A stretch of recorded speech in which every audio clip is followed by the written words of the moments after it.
A 9-year-old girl with Down syndrome crossed the ceremonial barrier at Horse Guards Parade. Every protocol said the Royal Guard should have stopped her immediately, but Corporal Myles Doran didn't move.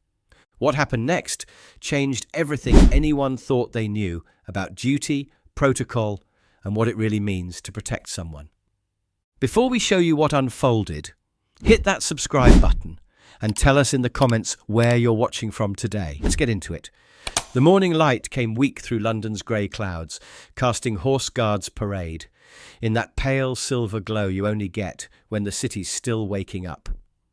Cold air hung heavy enough to see your breath, and tourists moved slower than usual, hands stuffed deep in coat pockets as they gathered behind the ceremonial chains. It was the kind of morning where voices carried further than they should, where every footstep on wet stone echoed off the ancient walls surrounding the parade ground. The kind of weather that made the red tunics look even more vivid against the grey sky, and the brass fittings gleam like they'd been polished with starlight. Perfect ceremony weather, crisp, formal, unforgiving. Lance Corporal Myles Doran had been at his post since dawn. 38 years old, 6'3", with the kind of stillness that comes from 15 years of service and 2 combat tours in Afghanistan. The scars weren't visible under his immaculate uniform, but they were there. Thin white line along his left temple from shrapnel, deeper marks on his hands that no ceremonial gloves could completely hide. He'd earned his place among the household division the hard way. Through Royal Marines training first, then selection for ceremonial duty that fewer than 1 in 50 ever see. Most people assumed ceremonial posting was easier than combat deployment. Those people had never tried standing motionless for 4 hours while maintaining perfect alertness, knowing that a single moment of lost focus could compromise the safety of everyone around you. The irony wasn't lost on him. In Helmand Province, he'd protected British soldiers from roadside bombs and Taliban fighters. Here in London, he protected tourists from themselves and tradition from disruption. Both required the same fundamental skill, knowing when to act and when to hold back. The difference was that in Afghanistan, the rules of engagement were clearer. Here, every decision carried the weight of centuries of protocol. But standing motionless for hours wasn't the hardest part of his job. The hardest part was knowing when not to move. When to hold discipline against every human instinct screaming at you to act. Today, that knowledge would be tested in ways no training manual had ever covered.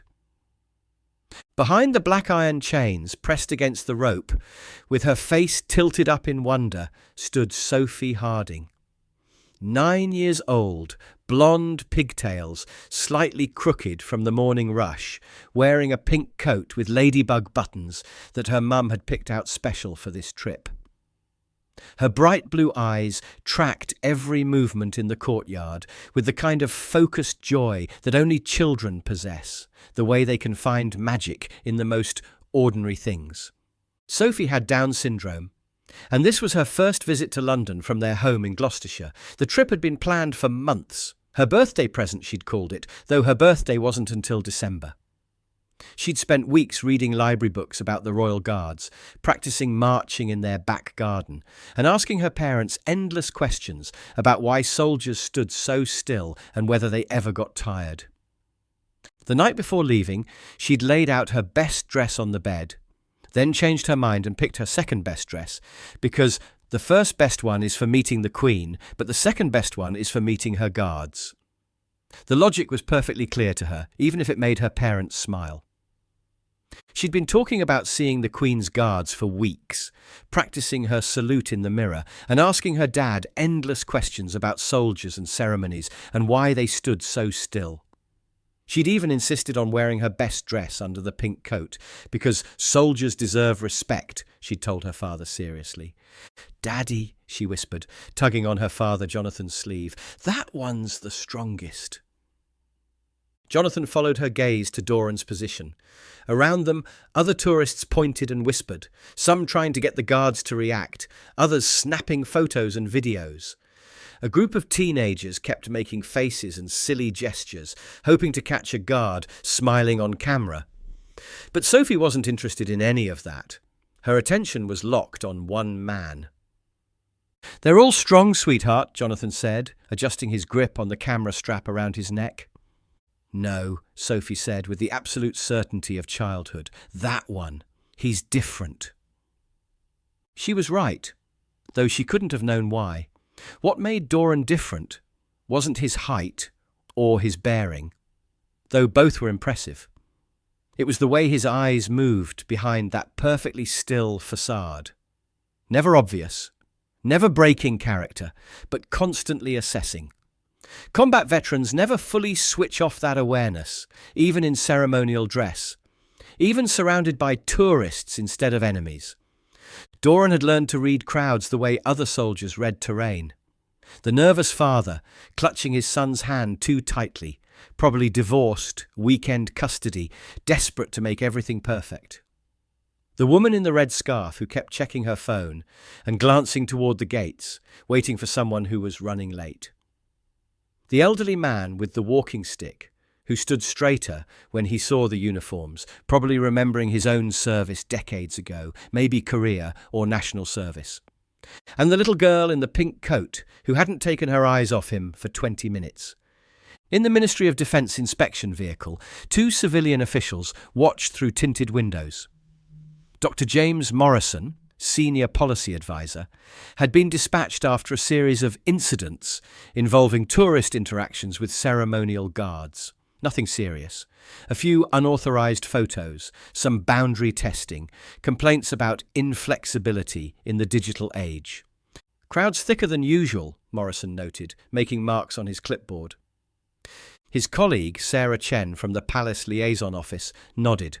"School holidays always brings more families." Morrison's brief was simple. Observe ceremonial protocols, assess public engagement procedures, and recommend any adjustments that might modernize the tourist experience without compromising security. Translation: Whitehall wanted to know if they could make the guards more approachable without turning ceremony into a circus. He'd been watching for 2 hours, documenting every interaction, every breach attempt, every moment when protocol was tested. So far, nothing remarkable. Just the usual mix of respectful onlookers and attention-seeking tourists. Around them, tourists shuffled and whispered, phones clicking pictures of the motionless figures in their red tunics and towering bearskin hats. Children were lifted onto shoulders for better views. Tour guides rattled off facts about the household division, most of them half wrong, but delivered with confidence. The professional guides knew their business, but the freelancers often mixed up regiments and confused Windsor with Buckingham Palace. But none of that registered with Sophie. Her world had narrowed to one man in red who stood like a statue but somehow felt alive. She'd noticed things others missed, the way his breathing never changed, how his eyes tracked movement without his head turning, the absolute precision of his stance that spoke of years of discipline. "Can I say hello to him?" she asked her father. Jonathan smiled. "He can't talk while he's on duty, love. That's part of being a guard." Sophie considered this seriously. "But he can hear me." "I'm sure he can." She nodded, satisfied with this arrangement. She didn't need him to talk back. She just wanted him to know she thought he was doing a good job. What happened next would test every assumption about protocol, duty, and the difference between following orders and doing what's right. The tour group arrived like a small storm. 30-odd Italians with umbrellas and cameras, their guide speaking rapid-fire directions as they pushed through the existing crowd. The guide held a small flag above her head, weaving between families and couples, clearly running behind schedule and increasingly frazzled. "Scusate, scusate," she called out, pushing through with Italian efficiency and complete disregard for British queuing etiquette. Jonathan stepped back to give them space, phone in hand to capture Sophie's excitement. She'd been standing on tiptoe, trying to see over the growing crowd, her small hand warm in his as London's morning chill settled around them. That's when the group surged forward, someone's elbow catching Jonathan in the ribs, his phone clattering to the wet stone. He bent to retrieve it, fingers fumbling with the cracked screen protector, muttering under his breath about tourist courtesy. When he looked up, Sophie's hand was no longer in his. Sophie. He turned left, then right, panic beginning to rise in his chest. Sophie! But she was already walking. Not running, not panicking, just moving with that determined, unhurried pace children use when they've made up their minds about something important. The crowd had shifted around her, adults focused on their photos and conversations, none of them noticing one small girl slipping between them, like water finding a crack. She'd seen the guard standing alone in his perfect stillness, and in her mind, this was simple. She wanted to say hello. The tourists behind the rope didn't notice at first. It wasn't until someone gasped, sharp and sudden, that heads turned and saw the small girl in the pink coat, ducking under the heavy chain, stepping into the cordoned ceremonial space where no civilian ever goes. "Hey, miss!" a woman called out, her voice carrying across the square. Other voices joined in. "Someone stop her! Where's security? Is this allowed?" In the MOD vehicle, Morrison's pen froze above his clipboard. "Did you see that?" Chen leaned forward. "Barrier breach. Child, approximately 8 years old." Morrison reached for his radio, then hesitated. This was exactly the kind of situation his report was meant to address. How would the guards handle an innocent mistake versus a deliberate provocation? How much flexibility did the system allow? "Let's observe," he said quietly. "Document the response." Her father pushed through the crowd, panic rising in his voice. "Excuse me, that's my daughter. Please let me through." But the Italian tour group had formed an impenetrable wall of umbrellas and backpacks, their guide still chattering away, oblivious to the drama unfolding behind her. Sophie was oblivious to the commotion. She walked steadily across the ancient stones, her small footsteps echoing in the sudden quiet that had fallen over the immediate area.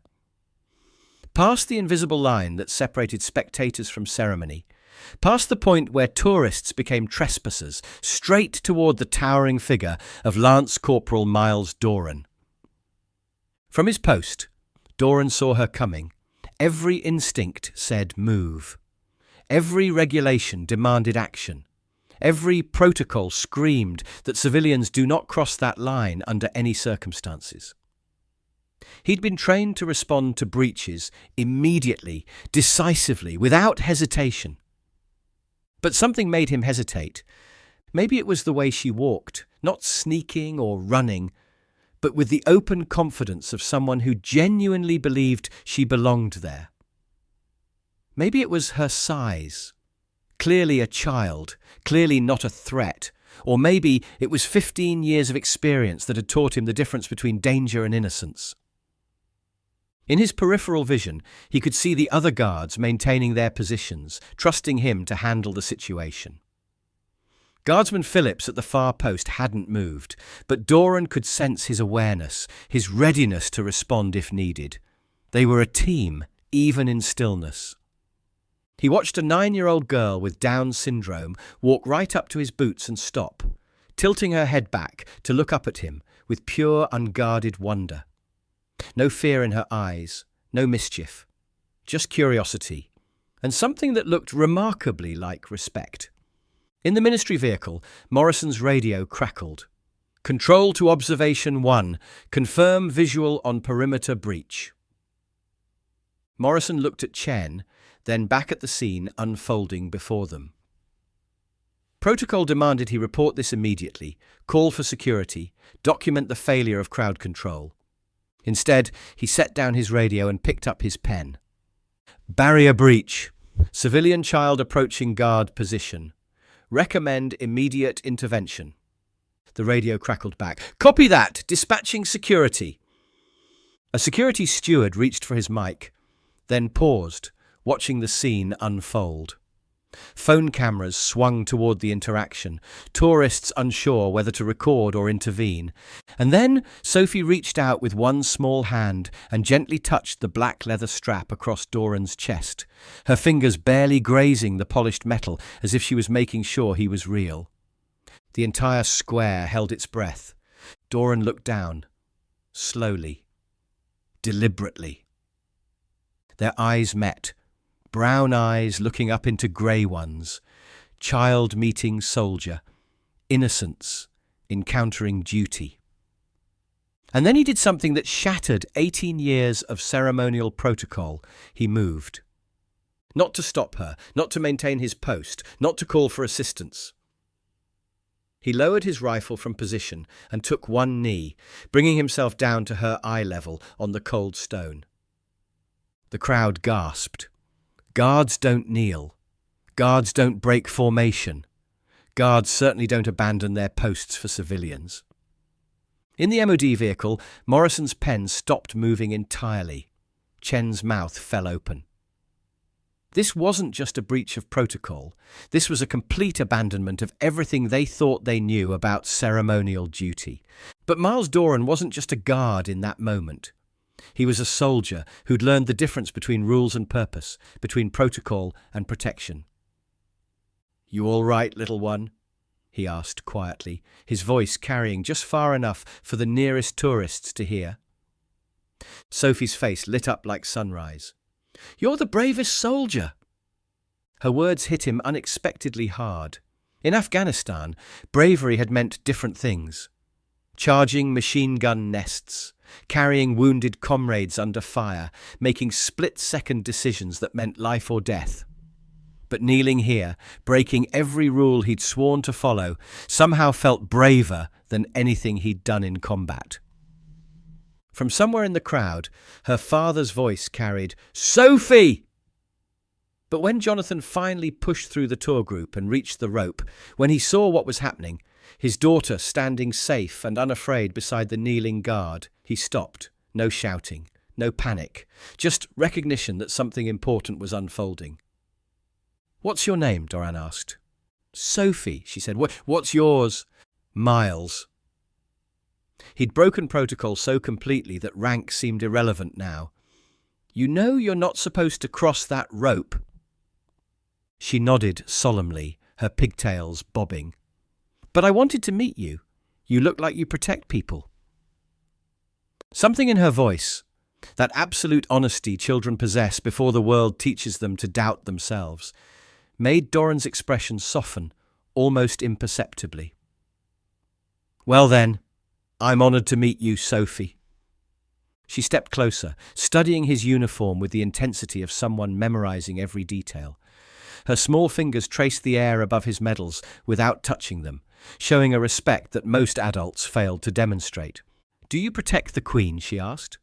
"Among others," Doran said, "but today seems like I'm protecting you." The crowd had grown thicker, word spreading through the square that something unprecedented was happening. But the atmosphere wasn't carnival-like or chaotic. There was something reverent about it, like people instinctively understood they were witnessing something sacred. That's when the ministry official arrived.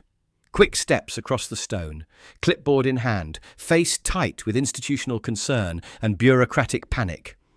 "Guard! Return to position immediately!" Doran didn't turn. He looked at Sophie and said softly, "Time to go back to your dad, sweetheart." But as he rose to his full height, he did something else that no one expected. He placed one gloved hand over his heart and gave Sophie the slightest nod.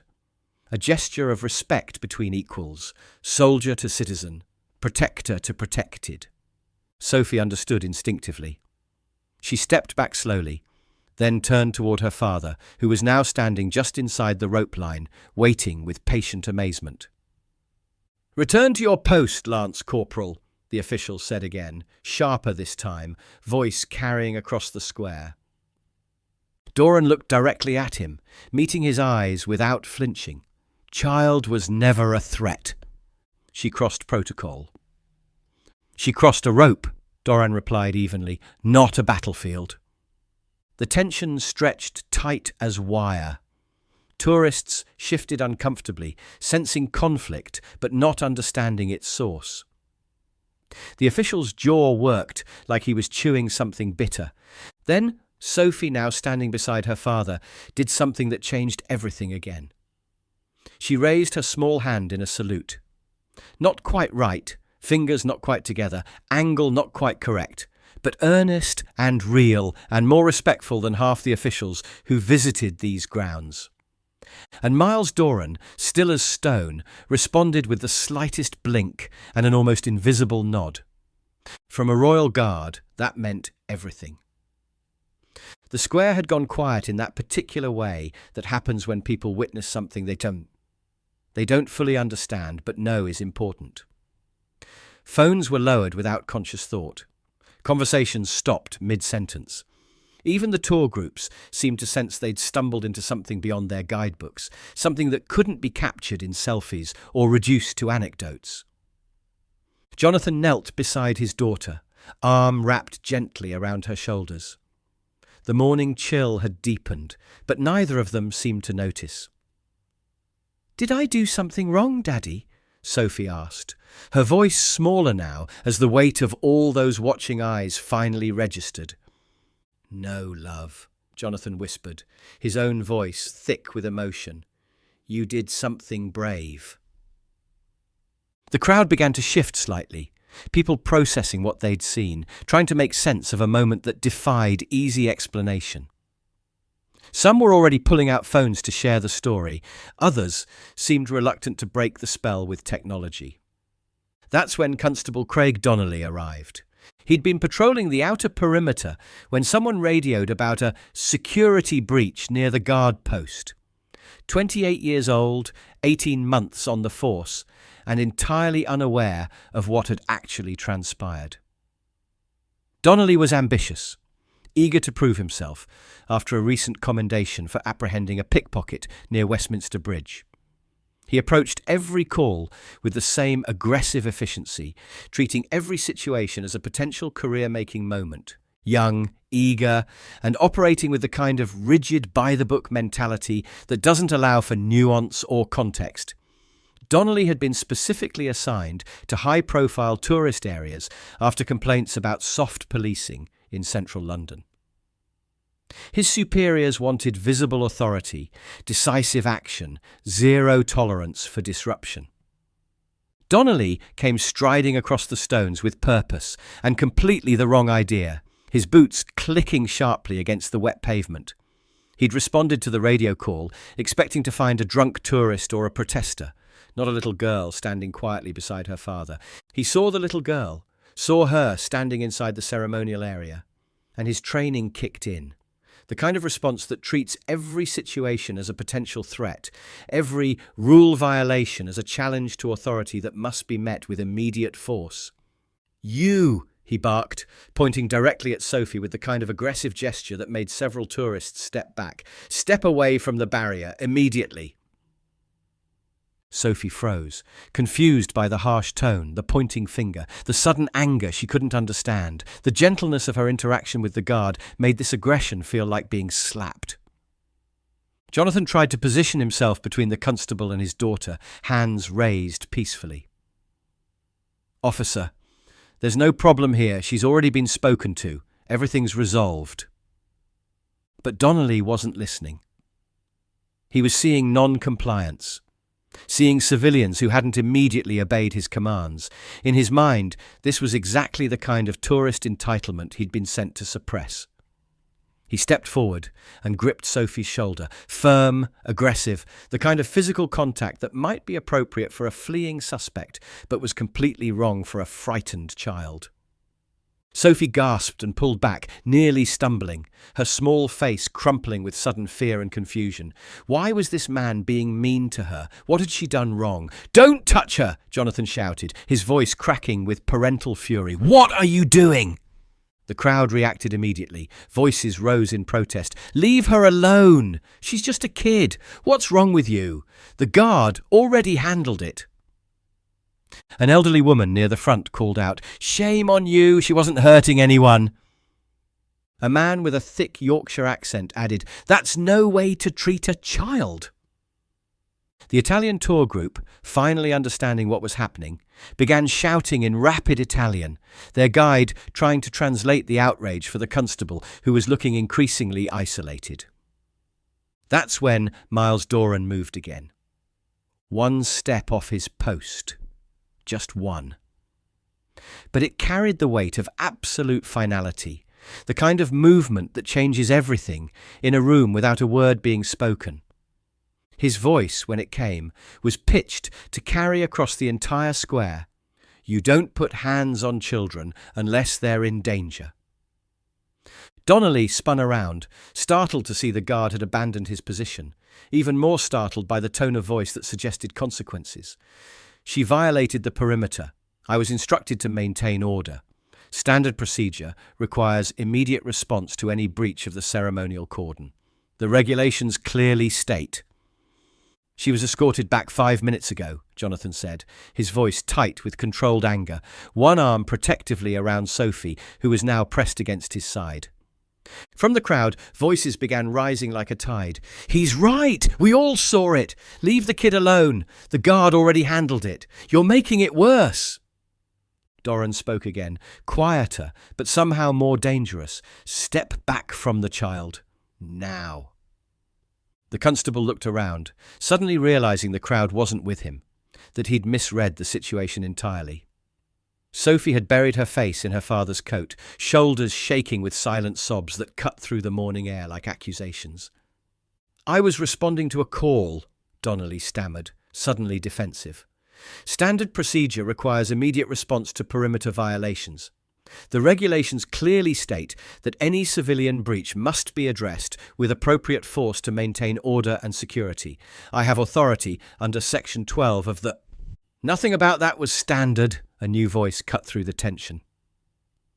Captain Sophie Harland emerged from the archway, her approach measured and deliberate.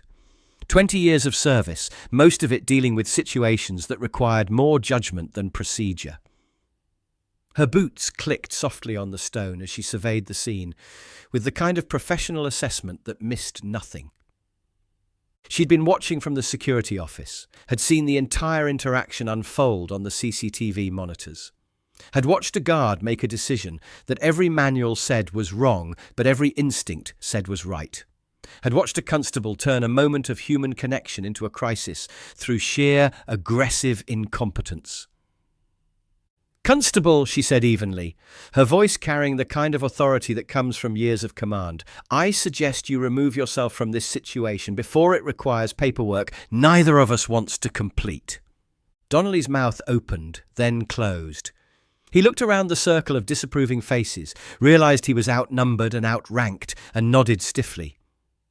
"I was following procedure, ma'am. The call indicated a security breach requiring immediate—" "The call was resolved," Harland said firmly. "Your intervention was unnecessary and inappropriate. I suggest you return to your patrol route." Without another word, Donnelly turned and walked away, past rows of silent tourists whose stares followed him off the square like a judgment. Several people shook their heads as he passed, and one man muttered, "Disgraceful," loud enough for everyone to hear. Captain Harland looked to Doran, who had already returned to position with military precision, as if the break in protocol had never happened.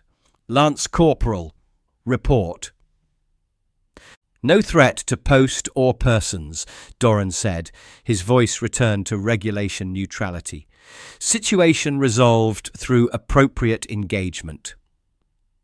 She studied him for a moment, noting the perfect posture that never wavered, the professional demeanour that gave nothing away, then nodded once, sharp and definitive. "Carry on." But before she left, Harland approached Jonathan and Sophie. She knelt down, not as low as Doran had, but enough to meet Sophie's eyes, to acknowledge her as a person rather than a problem. "You did nothing wrong," she said gently, her voice warming in a way that suggested she had children of her own. "And neither did he." Sophie peeked out from her father's coat, eyes still red from crying. "Is the soldier in trouble?" "No," Harland said firmly. "He did exactly what he was supposed to do." The captain's words carried across the square, loud enough for everyone to hear, clear enough that there could be no misunderstanding. This wasn't damage control or public relations. This was a senior officer making it clear that sometimes doing the right thing matters more than following the rules. As Harland walked away, the square began to empty slowly. But no one hurried. No one spoke above a whisper. What they'd witnessed wasn't just a child meeting a guard. It was a lesson in the difference between following rules and doing what's right, between authority and leadership, between procedure and humanity. Sophie looked back at Doran one final time. He stood exactly as he had that morning, rifle shouldered, eyes forward, expression neutral. But something had changed, something invisible but unmistakable. The tourists weren't just looking at a ceremonial figure anymore. They were seeing a man who'd chosen humanity over protocol, protection over procedure. An elderly man with military bearing approached Jonathan as they reached the edge of the crowd. "That was the right guard to meet," he said quietly, his accent suggesting years of service. "Most would have followed the book. Not many would have followed their conscience." "He was kind to her," Jonathan replied. "That's all that mattered." The man nodded. "Kindness is the highest form of courage, especially when it costs you something." As they reached the outer edge of the square, Sophie tugged on her father's hand. "Daddy?" "Yes, sweetheart." "He knew my name." Jonathan smiled, remembering that moment of simple human connection that had somehow changed everything. "He's a good soldier." "The best," Sophie agreed. Behind them, Lance Corporal Myles Doran remained at his post until the ceremony ended. He never moved again that day, never spoke again, never broke protocol again. He didn't need to. Because sometimes the most important battles aren't fought with weapons or words. Sometimes they're won by a single moment of choosing to see a child instead of a problem, protection instead of procedure, humanity instead of protocol. Sometimes being a guard means knowing when to stand firm, and sometimes it means knowing when to kneel. Would you have done what Doran did? Broken protocol to protect a child's dignity? Should guards be trained to use judgment over procedure in situations like this? And what about that constable? What would you have done if you saw someone in uniform treat a frightened child that way? Let us know in the comments. We read every single one. If this story changed how you see ceremonial soldiers, hit that like button and show your respect. Subscribe and turn on notifications so you never miss these powerful moments that remind us what service really means. And if you know someone who thinks these guards are just for show, share this with them. Because today proved that behind every ceremony stands a human being who understands that some things matter more than rules. Our next story is already waiting. Click and keep watching. See, same time tomorrow, same place.